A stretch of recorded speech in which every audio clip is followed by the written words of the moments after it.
Magnetic storms. Further evidence for the sun's emission of particles came from another phenomenon.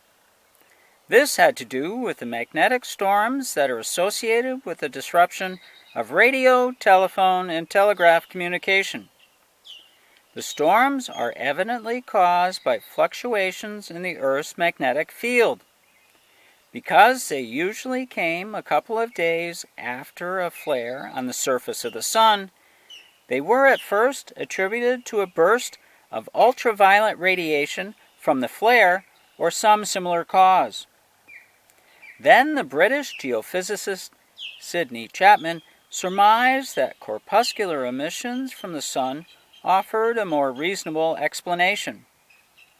In the 1930s, he and V.C.A. Ferraro carried out a series of calculations and demonstrated that a cloud of ions ejected from the sun, traveling at 1,000 or 2,000 kilometers per second, would reach the Earth in a day or two and ruffle the Earth's magnetic field as it passed.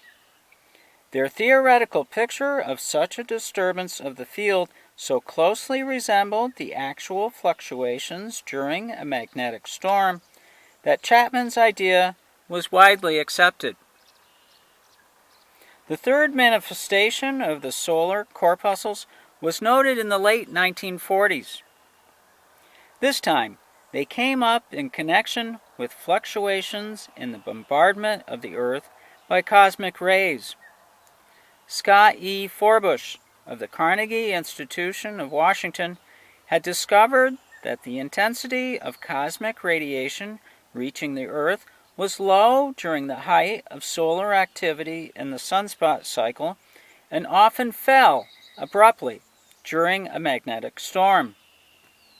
In other words, the more active the sun, the smaller the number of cosmic ray particles impinging on the Earth. It was at first supposed that this effect must be due to solar-caused changes in the Earth's magnetic field and atmosphere that deflected the cosmic particles away from the Earth. But the University of Chicago physicist John A. Simpson, who began to keep track of cosmic ray variations with a neutron monitor he had developed, soon found out that the fluctuations were much greater than had been supposed.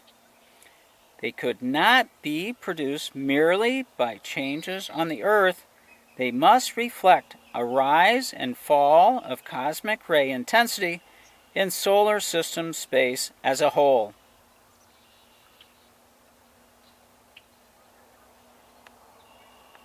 And that is magnetic storms.